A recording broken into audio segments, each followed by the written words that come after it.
A imagem da Semana Carita é Jesus com os braços abertos, simulando como se ele estivesse num lindo campo, com o tom ocre amarelado assim ao fundo, uma luz imensa atrás dele, assim, demonstrando bem essa luminosidade do Cristo. Esse que é o tema, esse é o pano de fundo da imagem da atualidade do Evangelho de Jesus na nossa Semana Carita.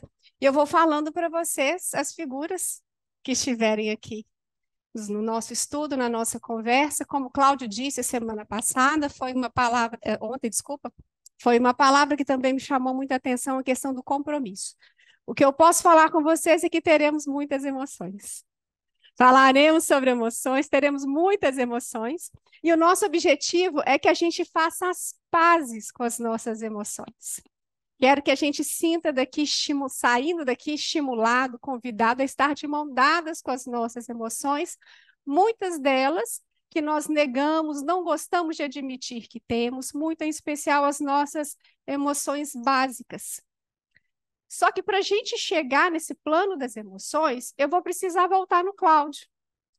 Porque ele ontem lindamente foi caminhando com a gente do compromisso do espírito nesse plano da matéria, quando ele assume a sua postura diante de uma encarnação, da sua reencarnação. E nessas vivências reencarnatórias, ele vai desenvolvendo o quê? Emoções, sensações, sentimentos, fruto dos relacionamentos. As nossas existências, elas servem exatamente para que nós possamos nos depurar, para que a gente possa se comprometer com esta ascensão espiritual, com este progresso, essa maturidade do espírito. E ele veio falando desde a evolução do princípio inteligente. Eu vou voltar em vários contextos ali, quando a gente vai falar, por exemplo, de um instinto, de onde nós ainda estamos, o que ainda passa dentro da gente. Mas vamos trazer aqui a imagem de Maria de Magdala. Maria de Magdala aqui ajoelhada aos pés de Jesus, aonde ela está segurando um lenço e ele estendendo as suas mãos a ela nessa posição de conforto e ela nessa posição de humildade, daquela que vai atrás do Cristo em busca de algo. E eu desconheço dentro do Evangelho, Emmanuel também desconhece, eu sou obrigada a concordar com ele, que não tem espírito. Ele usa uma expressão forte, que mais se violentou para seguir o Cristo do que Maria de Magdala. E ele traz como uma expressão linda, ele explica essa na Epístola de Paulo aos Efésios, e renovai-vos pelo espírito do vosso sentir. Então, nós já começamos a falar aqui desta renovação do espírito por intermédio da renovação dos nossos sentimentos, desta construção, do desenvolvimento dos nossos sentimentos, tal qual Maria de Magdala. Porque o que é que ela faz? Ela sai de sensações grosseiras, de vibrações densas, até o ponto do exercício da caridade ampla, onde ela entrega a sua própria vida para cuidar dos leprosos, passando por tantas emoções, por tantas situações, por tantos relacionamentos que tinham tudo para fazê-la voltar à vivência dessas sensações grosseiras, mas ela conheceu Cristo. Ela se envolveu com Cristo, ela se comprometeu com Cristo e consigo mesma, fazendo a sua parte dentro desse papel, e ela serve aqui para a gente como essa referência. E no Evangelho, fala que o amor resume a doutrina de Jesus toda inteira, visto que esse é o sentimento por excelência. E os sentimentos são os instintos elevados à altura do progresso feito. A gente está passando aqui, então, por um processo, por uma caminhada, aonde tudo mistura. A gente separa didaticamente, mas é tudo misturado. Aonde ainda temos reações muito instintivas, ainda temos emoções grosseiras, sensações que ainda nos prendem, nos derrubam, sensações de ordem inferior, mas também já estamos construindo sentimentos. temos os nossos laços de afeto, de reciprocidade, vamos construindo gradativamente a paciência, um cadinho de caridade dentro de nós. Nós temos tudo isso dentro da gente e está tudo certo. E por que está tudo certo? Porque senão eu vou chegar a pensar assim, não vou para um planeta de regeneração. Por quê? Porque eu tenho emoções básicas que ainda me definem. Ué, mas também tem sentimentos nobres que definem? O que mais nos define? Os sentimentos nobres ou as sensações e as emoções grosseiras?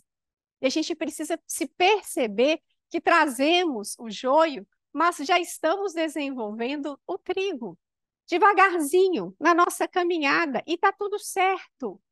É a gente poder ter contato com o nosso lado luz e o nosso lado sombra, alimentando cada vez mais essa luz para que possamos nos expandir em entendimento, consolidando sentimentos, consolidando valores no nosso ser.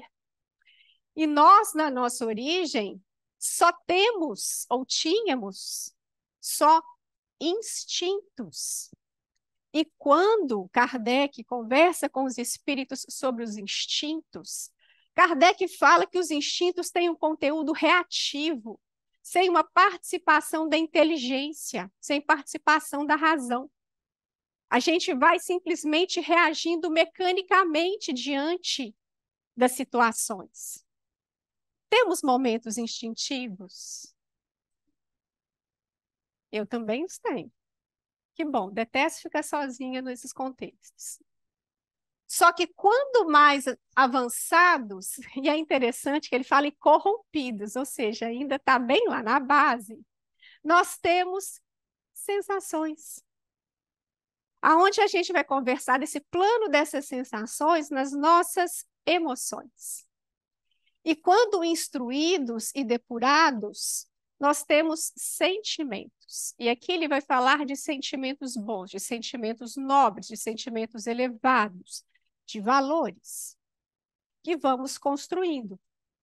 O ponto delicado do sentimento, que nós vamos chegar um dia lá, é o amor. Mas não o amor no sentido vulgar do termo, mas esse sol interior, que condensa e reúne em seu ardente foco todas as aspirações e as revelações sobre-humanas. Para a gente entender um pouco o que a emoção é capaz de fazer conosco.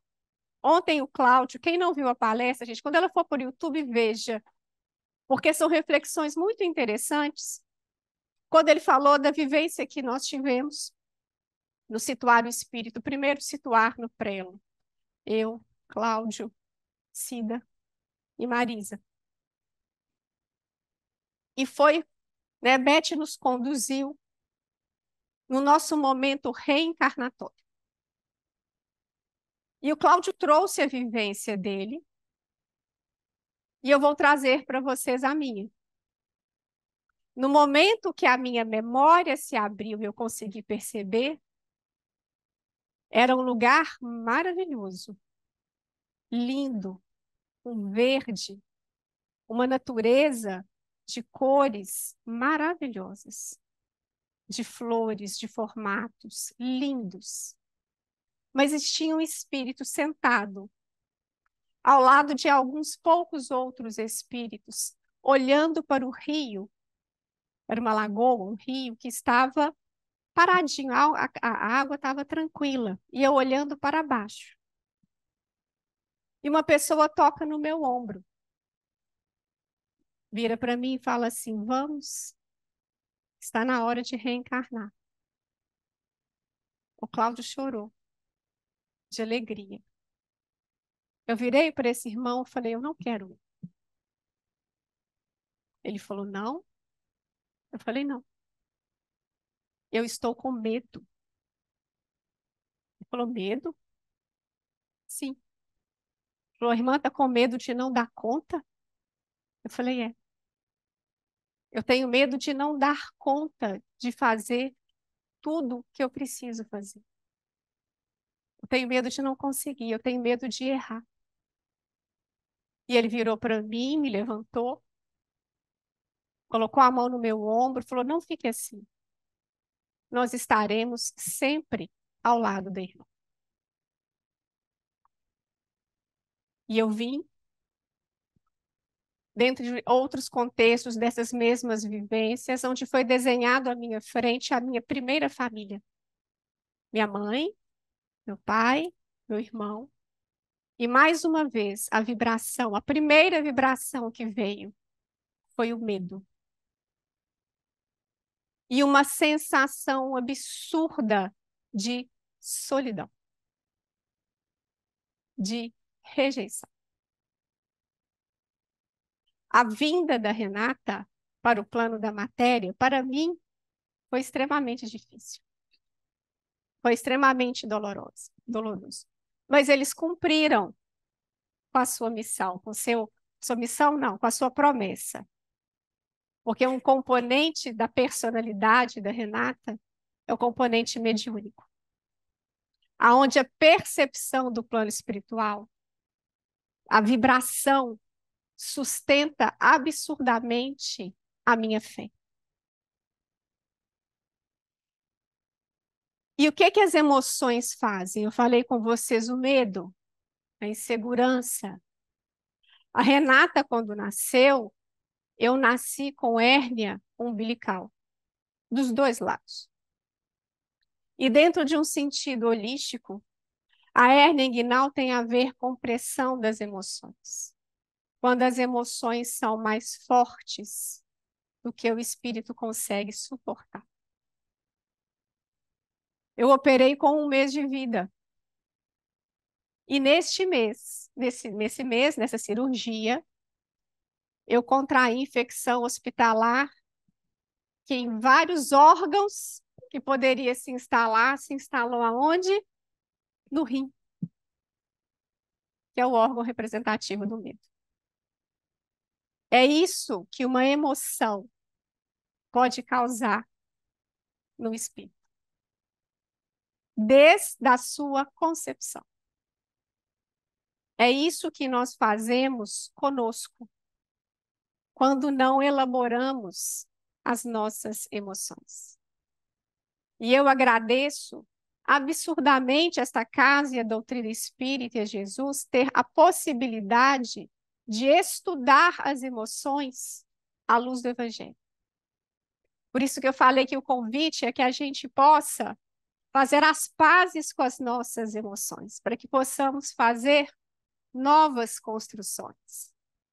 Então, voltando aqui a Kardec, ele fala que em sua origem o homem só tem instintos e quando mais avançado e corrompido sensações, eu vou falar aqui das emoções.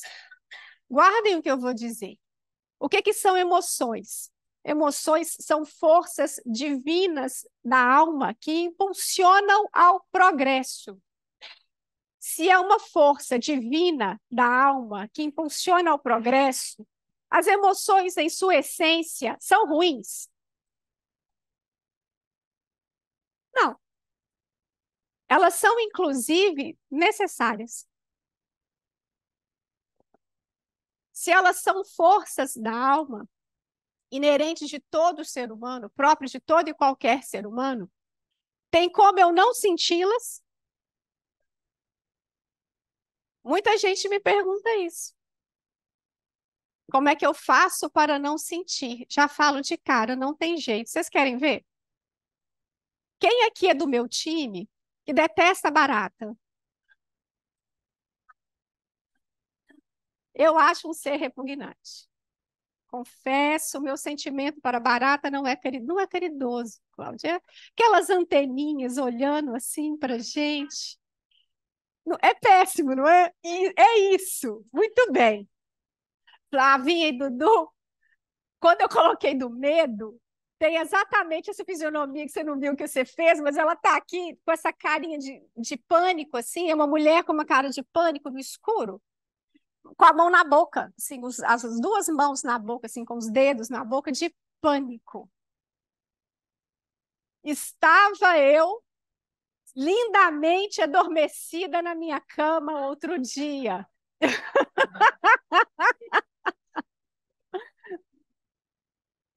Mas é para a gente ver que não tem como sair das emoções, dessas emoções básicas. E aí, quem conhece meu marido sabe que ele é meio gordinho. Ele está ouvindo a gente, mas ele está em processo de emagrecimento.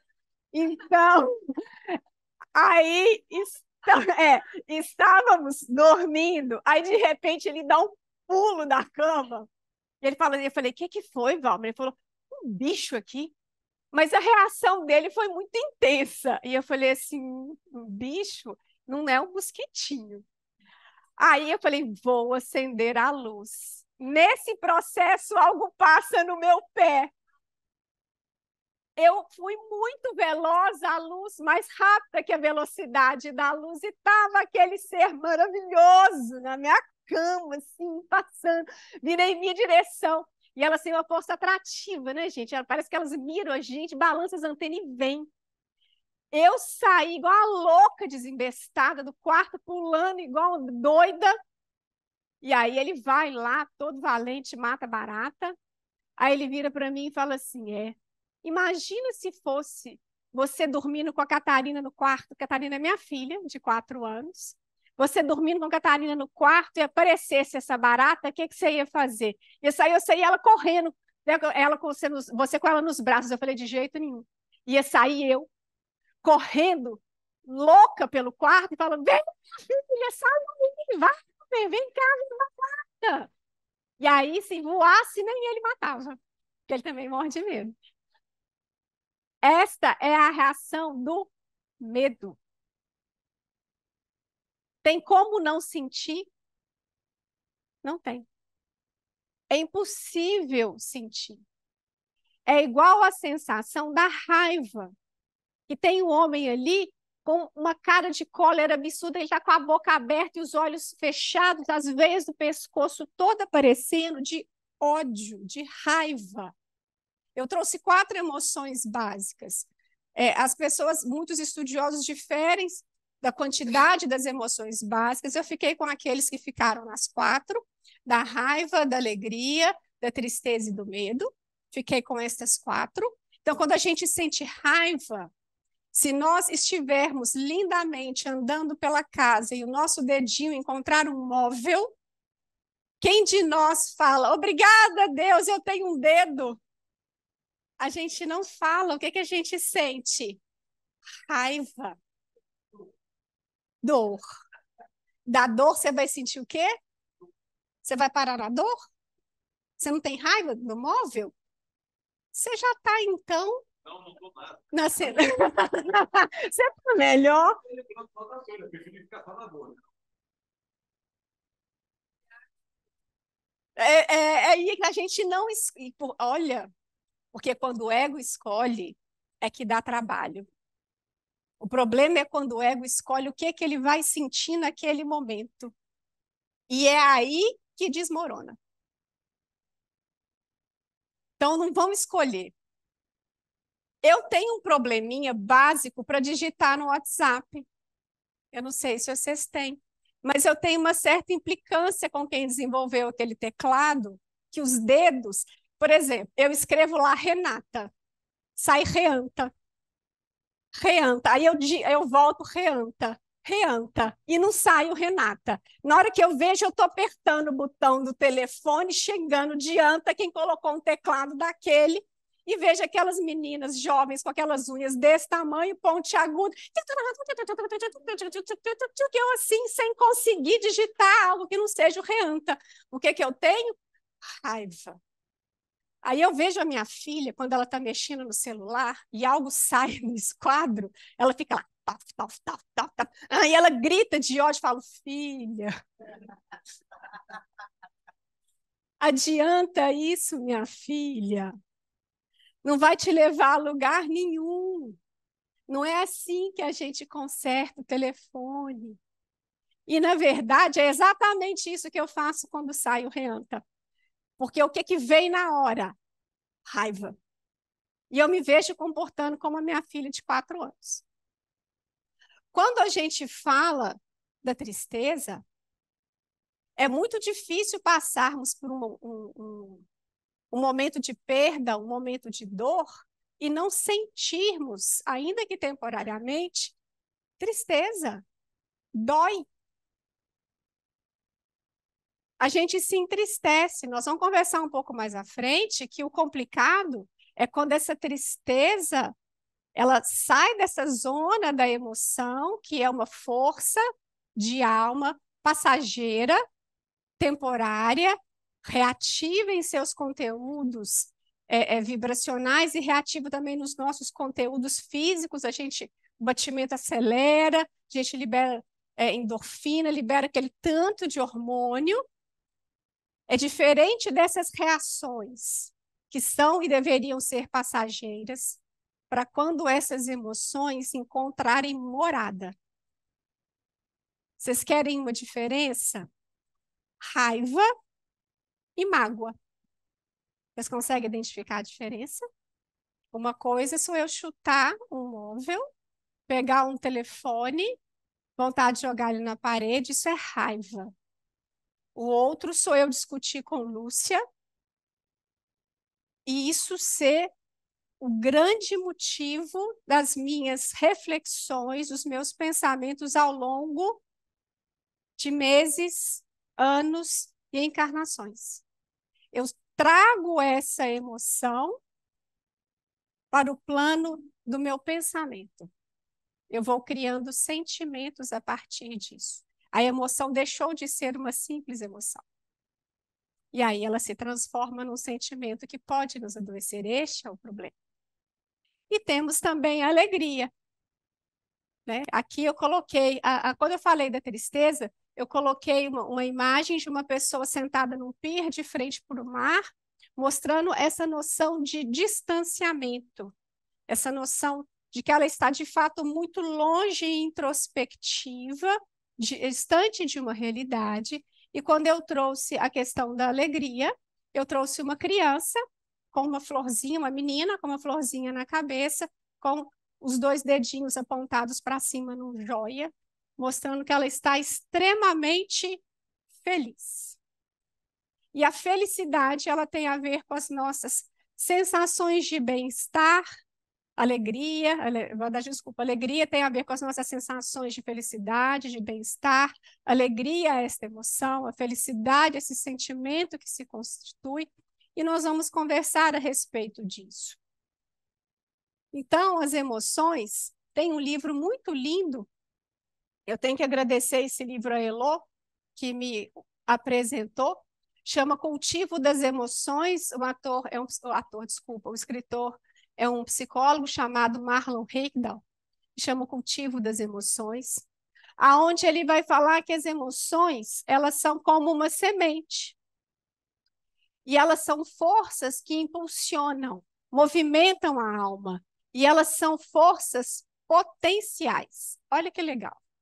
Cheias de possibilidades. Como eu disse, nosso objetivo é sair daqui fazendo as pazes com as nossas emoções, principalmente essas emoções básicas, que vão muitas das vezes definir os nossos comportamentos, vão definir as nossas personalidades e o nosso planejamento como um todo. E ele nos fala que eliminá-las é o mesmo que tentar destruir uma fonte divina em nós. Ela está ali por um motivo. E nós vamos falar de cada uma delas. E como tal, o que elas precisam? De castração? Não. Elas precisam do não acolhimento? Não. Elas precisam de direcionamento correto. Eu preciso bem direcionar as emoções quando sentidas, como a água do rio, que se canaliza adequadamente e torna esse benefício para toda a comunidade. Diz, Flávia. Eu sei, eu assisto. Ele é... A Flavinha está falando que ele tem uma playlist, ele tem um canal no YouTube, onde ele tem um programa, vamos colocar assim, chama Vai Para Dentro, e ele vai falando sobre vários desenvolvimento dessas emoções, que é, para quem é leigo como eu sou, é fantástico. Ajuda a gente bastante. Então, o importante não é negá-las, não é eliminá-las, não é castrá-las, na verdade é bem ordená-las. É saber acolher, ouvir e dar a elas a destinação correta. As emoções, elas são responsáveis pelas nossas expressões sensoriais, como eu disse, de curta duração e são passageiras. A gente não se eu sentir medo constantemente na minha vida, eu vou desenvolver uma síndrome do pânico. Terei momentos de muita ansiedade e posso desenvolver até mesmo uma síndrome do pânico. Se eu tiver momentos também de muita tristeza, eu posso desenvolver um quadro de depressão. Vamos lá? Aqui? Tá bom? Desenvolver um quadro de depressão. Eu posso desenvolver uma personalidade extremamente colérica, controladora, daquelas pessoas que apontam o dedo para tudo quando a raiva me domina.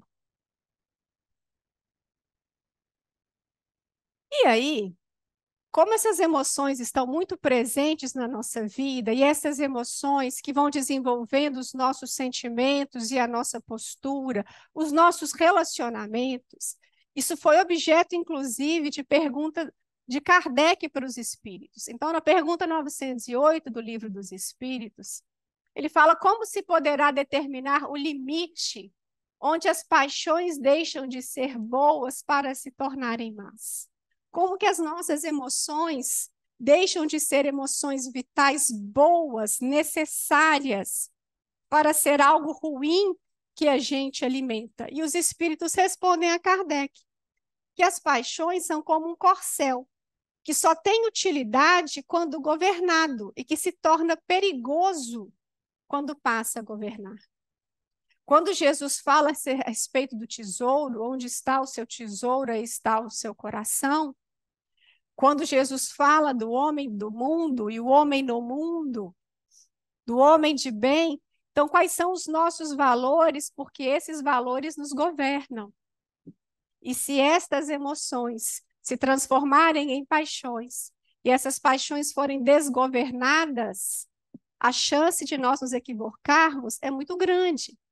Então, uma paixão se torna perigosa a partir do momento em que deixais de poder governá-la e que dá em resultado um prejuízo qualquer para vós mesmos ou para outrem.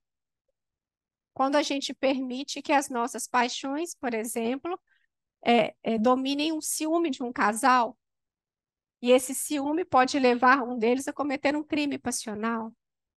São pessoas que se deixam governar pelas emoções. Quando essa tristeza se transforma numa depressão tão profunda que pode levar a pessoa até mesmo ao autoextermínio.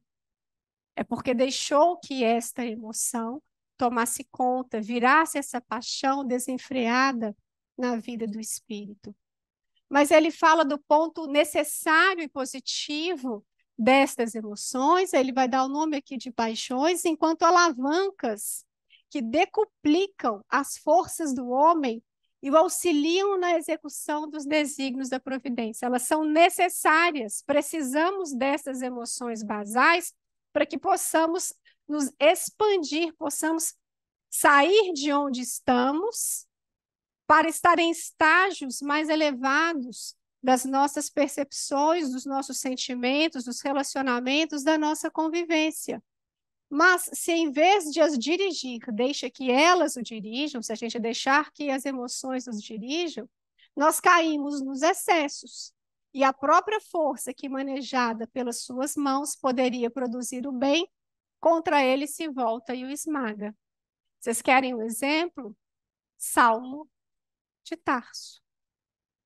Saulo tinha uma fé tão cega, uma emoção tão intensa, um ódio tão grande pelos cristãos, que quando foi dominado por esta expressão da fé, e essa expressão da fé tinha a ver com seu momento evolutivo naquela época, fez com que ele fosse o primeiro perseguidor dos cristãos. Quando houve esta conversão, esta mesma força levou a ser um dos maiores mártires do cristianismo. Então, é importante a gente ter contato com esse impulso, com esse movimento, para dar um direcionamento adequado para eles. E Kardec termina falando que todas as paixões têm seu princípio num sentimento ou numa necessidade natural, e a gente vai passar brevemente a respeito disso, e que o princípio das paixões não é assim um mal, pois que assenta numa das condições providenciais da nossa existência. Precisamos sentir essas emoções básicas e deixá-las cumprir o papel que elas precisam cumprir. Quando a gente nega, quando a gente freia sem a percepção do motivo pelo qual estamos freando, quando não deixamos essa emoção cumprir o papel pela qual ela foi destinada, é quando começa a nossa derrocada. É quando ficamos mais nas emoções, mais nas sensações, e não permitimos que o sentimento se desenvolva. Então, a gente vai falar da raiva. O que está associado à emoção da raiva? A raiva, ela tem uma perspectiva desconstrutora. Ela pede uma modificação. Ela incomoda. Quando eu sinto raiva, Joana de Ângeles vai falar que raiva está associada a um ego ferido. O sentimento meu que foi ferido de alguma forma. E aí vamos pensar. Se estamos num relacionamento, por exemplo, num relacionamento abusivo. Se eu sempre contiver a minha raiva, eu vou sair dele? Renata, então quer dizer que eu posso pegar essa pessoa e socar a cabeça dela na parede? Não. Eu posso ter vontade. Mas não deve, tudo me é lícito, mas nem tudo que me convém. Paulo tem uma frase linda: irai-vos e não pequeis. Que a gente sinta a raiva, mas que a gente não cometa os desatinos da raiva, o desvio de percurso que a raiva me impele. Então, se eu estiver num relacionamento e que eu sinto raiva do que o outro está fazendo comigo, eu tenho várias escolhas. E uma delas é me posicionar. Tony, não gosto quando você fala assim comigo. Hum. Ele pediu desculpa, eu cedi. Mas ele é abusivo, ele vai fazer de novo. Então, uma das escolhas, eu posso assim, eu não posso sentir raiva.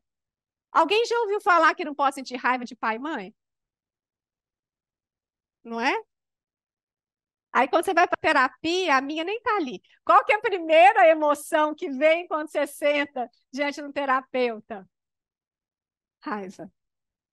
Geralmente de quem? Da, da mãe, do pai e da mãe. Mas eu não posso sentir.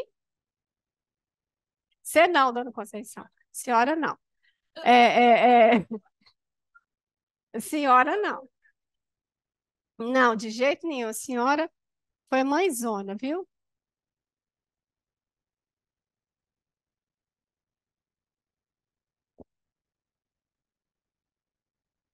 Então, precisamos elaborar essa raiva, sentir essa raiva. Na hora que dentro desses processos terapêuticos, o terapeuta vai virar para você e falar assim, mas você já parou para pensar que é sua mãe, que o seu pai, que naquele contexto, se ele for espírita, sua necessidade enquanto um espírito.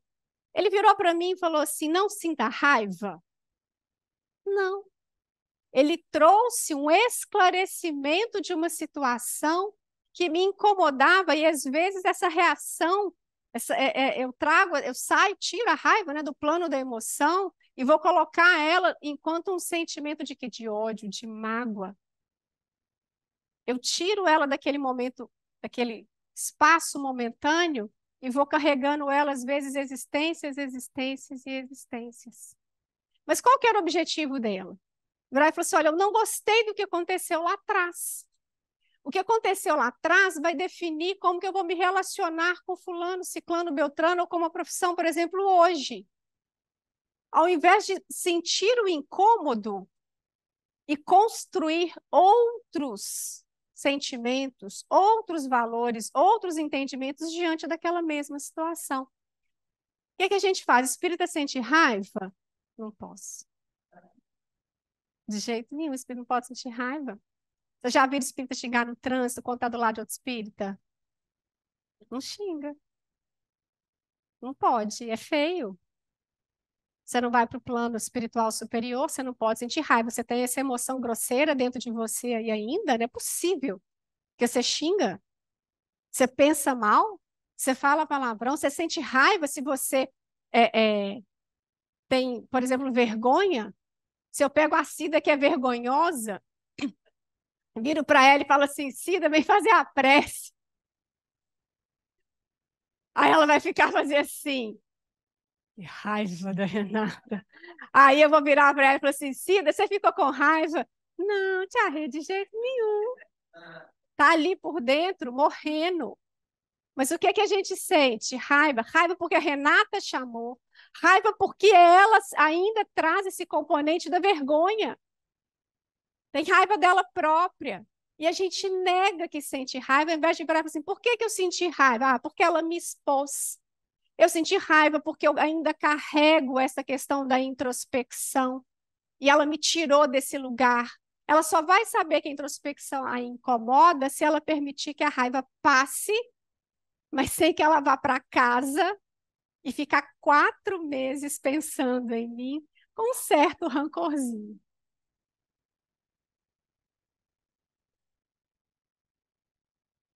E aí,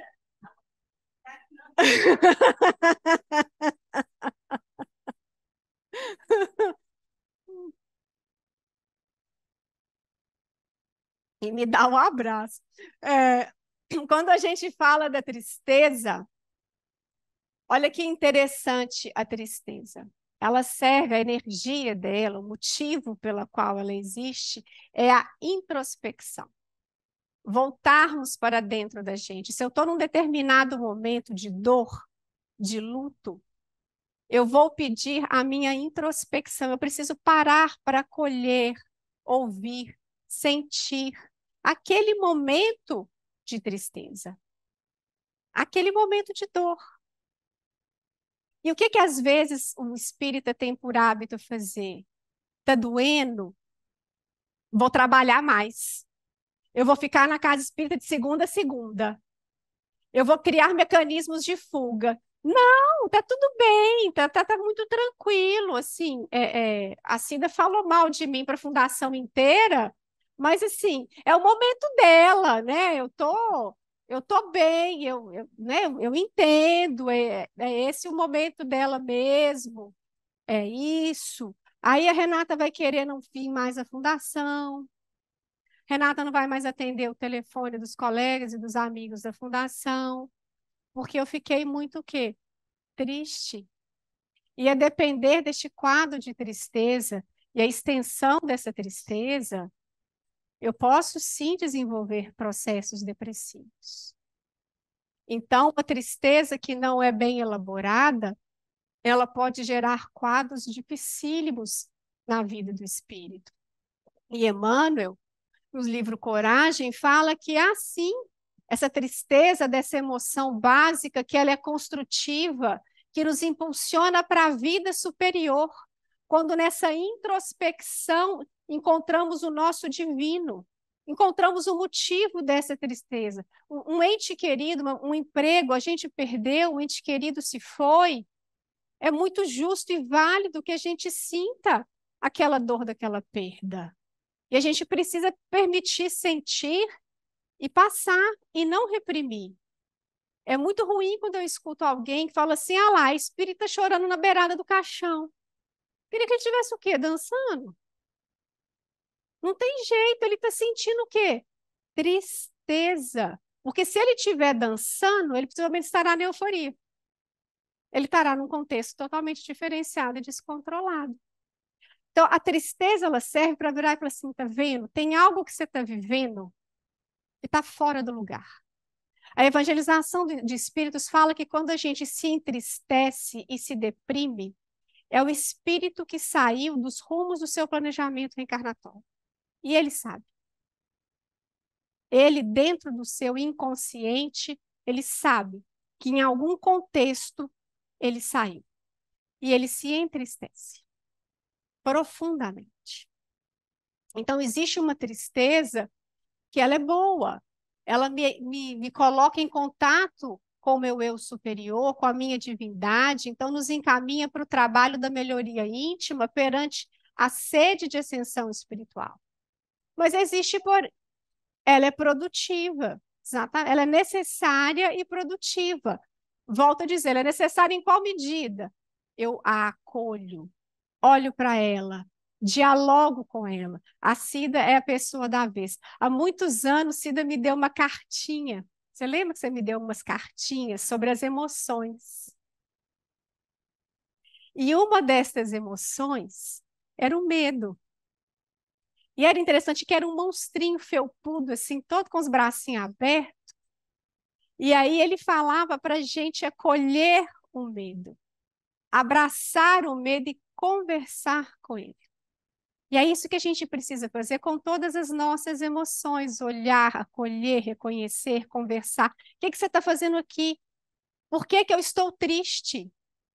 Alguém já acordou triste sem saber por quê? Eu já. Porque você acorda triste e você não sabe por quê. A primeira pergunta é assim: aconteceu algo diferente? Não. Então, para onde que eu fui? Aonde eu estava quando eu estava dormindo?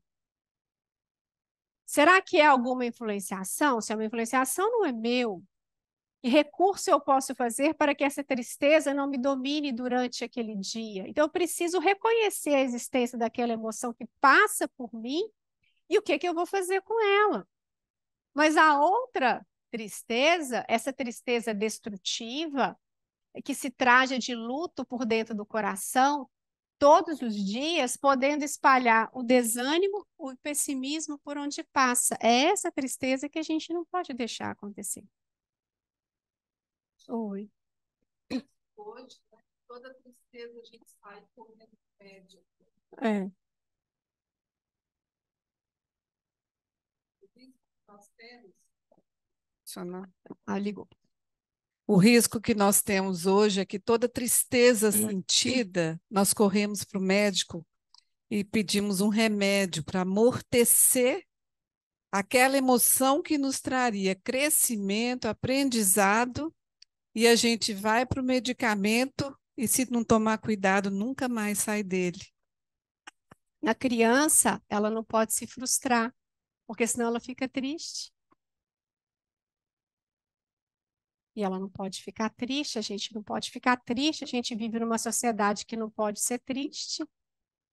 Nós não podemos mostrar essa tristeza porque somos frágeis, não temos fé. E por último, tem o medo. Como eu disse da barata, muito necessário, o instinto de preservação e de sobrevivência, não dela, mas meu. O medo existe, qual a gente fala para a criança atravessar a rua. Por que do medo? Porque se a gente não tiver medo, ela vai passar e não vai lembrar que tem carro. É o medo quando você olha o fogo, você não põe a mão porque você sabe que você vai queimar. O medo serve para isso. Ele está associado, como Joana de Ângeles nos disse, a um instinto de preservação e de sobrevivência. E é muito justo que nós sintamos medo, medo de viver. Não falei para vocês o medo de encarnar? O medo de errar, o medo de não dar conta, o medo de não conseguir viver o mundo de relações que eu precisava viver e passar por aquilo que eu precisasse passar no sentido de expansão da Renata e não de recrudescimento dessas mesmas emoções? É justo a gente avaliar por que que eu tenho medo. Lógico que tem uma origem, tem uma gênese por trás desse medo. E é importante conversar com este medo para que eu possa me perceber e os convites da vida. Quando o Cláudio trouxe ontem o nosso compromisso enquanto espíritos na matéria, quando a gente entende o plano das nossas emoções, o meu compromisso na matéria, na vivência do meu planejamento reencarnatório, deveria mudar. Porque eu vou olhar cada relacionamento e cada vivência enquanto uma oportunidade de desenvolver sentimentos, de mudar, de expandir. E Emmanuel também nos fala que mencionamos com muita frequência que os inimigos exteriores são os piores expoentes de perturbação que operam em nosso prejuízo. Urge, porém, olhar para dentro de nós, de modo a descobrir que os adversários mais difíceis são aqueles de que não nos podemos afastar facilmente, por se nos alojarem no cerne da própria alma. E um do que ele cita, além do orgulho, além do egoísmo, os dos mais implacáveis são o medo de sofrer. Então, o medo de sofrer que nos subtrai as melhores oportunidades de progresso e tantos outros agentes nocivos que se nos instalam no espírito, corroendo-nos as energias e depredando-nos a estabilidade mental. Se eu vivo com medo demais, todo mundo sabe, o medo ele faz o quê? Paralisa. E eu não saio do lugar, eu não vivo o que eu vim viver. E aí eu paraliso também a construção dos meus sentimentos. É tão interessante quando eu falo isso muito no sábado, com o pessoal do sábado, a gente estuda sobre família. Então é interessante quando você conversa com os jovens e a gente vai falar sobre casamento e eles viram para a gente e falam assim, eu vou juntar. Por que você vai juntar e você não vai casar? Por que você vai morar junto e não vai casar? Eu não vou dar errado. Mas e se der certo? Não. Se não tiver casado, a gente não tem compromisso. Eu tenho medo de sofrer. Mas quando eu tenho medo, eu também não permito que dê certo. E aí eu fico parado, estancado, para não me abrir para o novo. E como reconhecer se essas emoções. Não tem alegria, desculpa. Por fim, tem a alegria, que está associada à sensação de prazer, de satisfação, de bem-estar, que ela é ótima. Mas esta alegria, como nos diz Marlon Rector, citando Joana de Ângeles, pode ser uma alegria vazia, pode ser uma euforia, pode ser um estado de alma criado para que eu possa mostrar para o outro, sabe aquele espaço instagramável? Sabe a minha vida instagramável? Porque eu tenho que mostrar para todo mundo que eu sou feliz, pleno e realizado.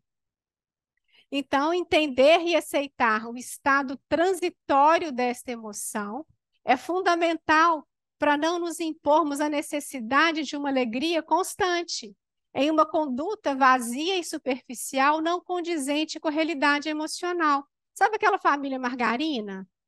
A família Doriana, que vai todo mundo acorda feliz. Eu acordei minha filha, que cochilou agora depois da escolinha.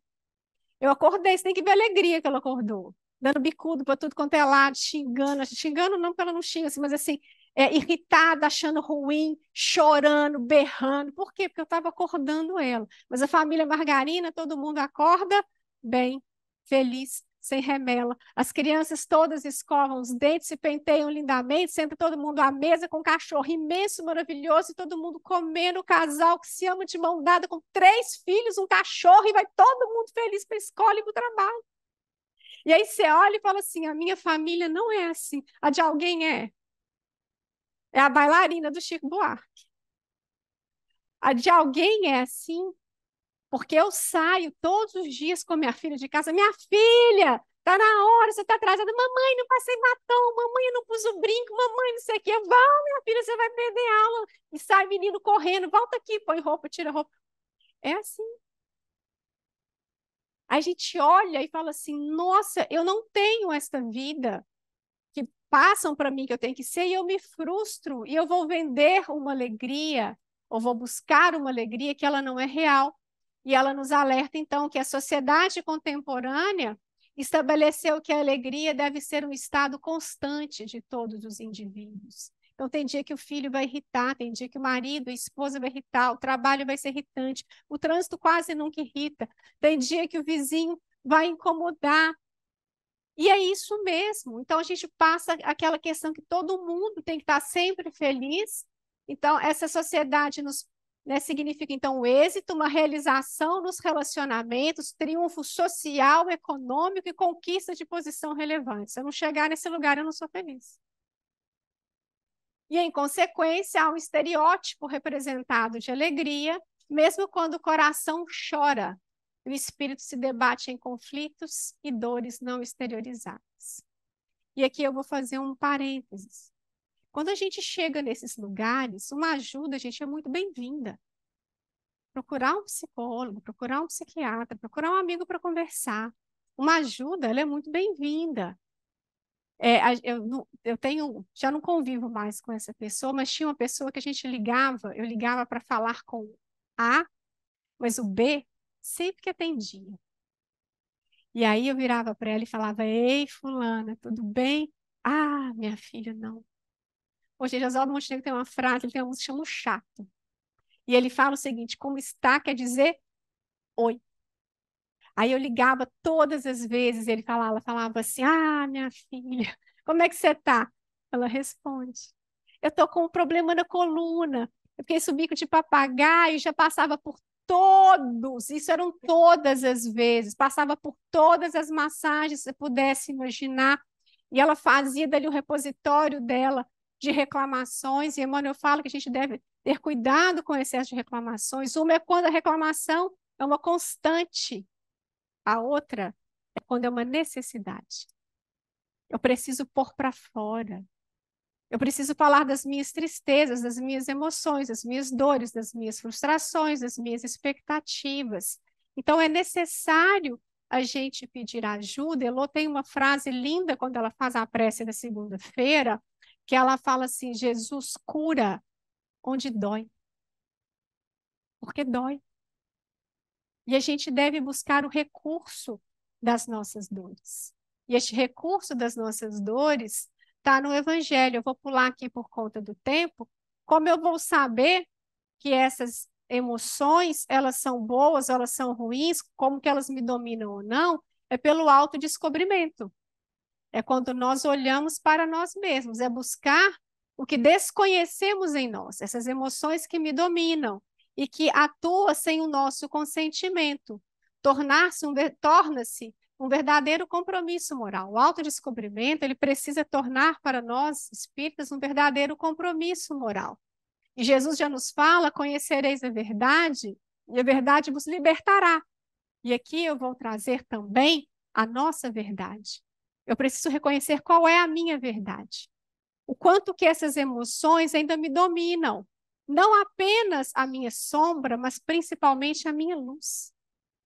Porque Jesus já falava: sois luzes, sois luz, brilha a vossa luz, sois deuses.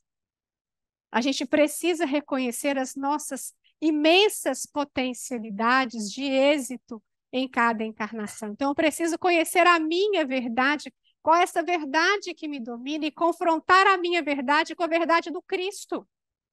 Eu preciso fazer esse confronto para saber se eu continuo aonde eu estou ou se eu busco outro caminho, se eu vou buscar outro lugar. E Santo Agostinho fala, na pergunta 919 do Livro dos Espíritos, que qual é o meio prático mais eficaz que tem o homem de se melhorar nesta vida e de resistir à atração do mal? Um sábio da antiguidade Volo disse: conhece-te a ti mesmo.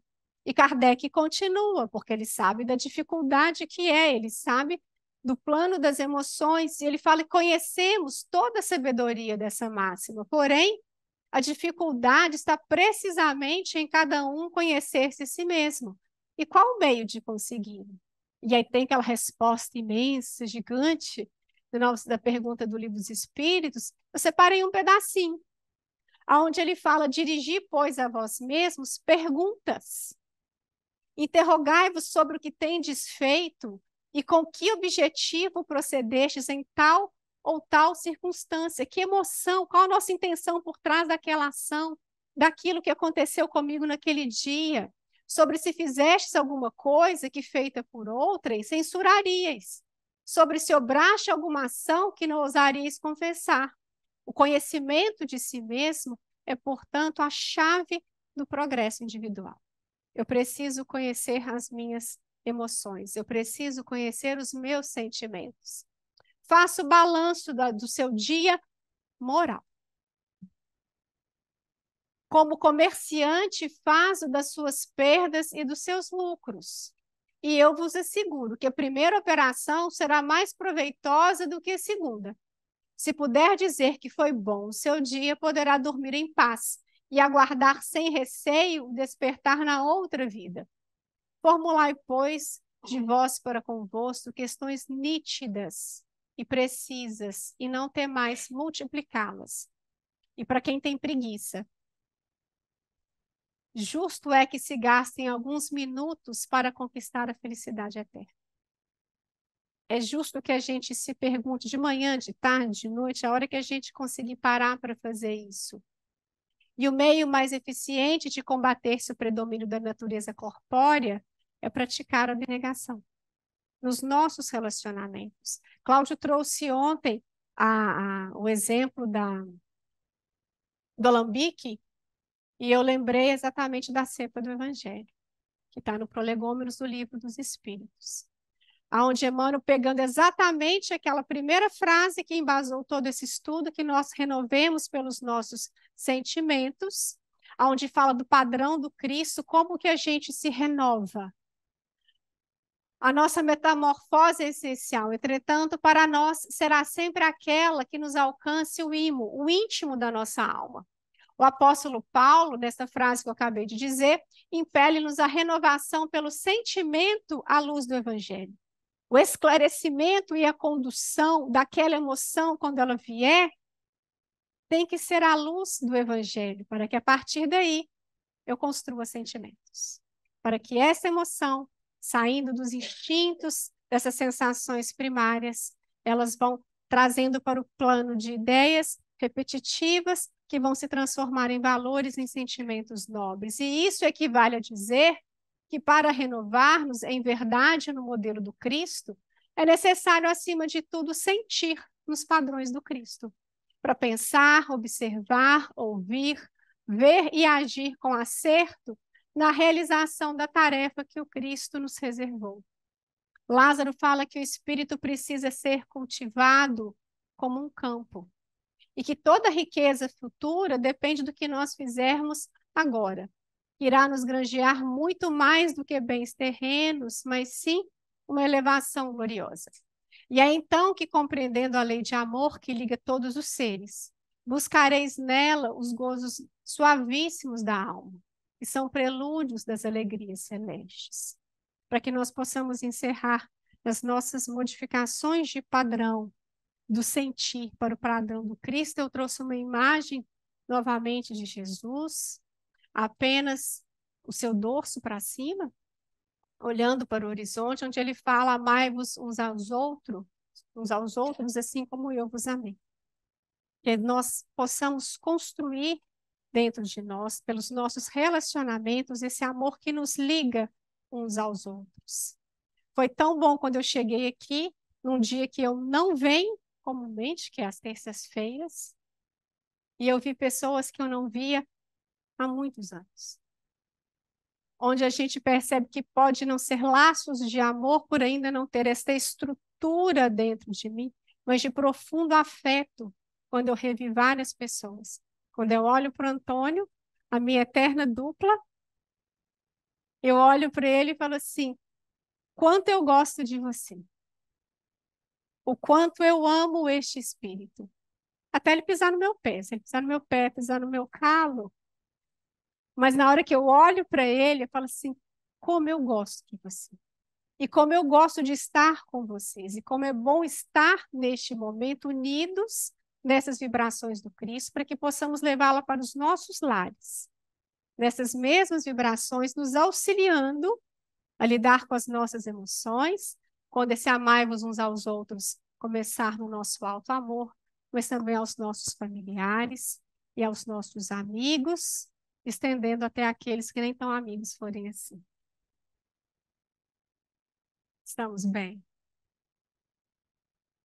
Fizemos as pazes com as nossas emoções? Ou vamos começar a fazer as pazes com as nossas emoções, a olhá-las ela com um pouquinho mais de afeto, um pouquinho mais de carinho, para que a gente tenha construções agora com o padrão do Cristo.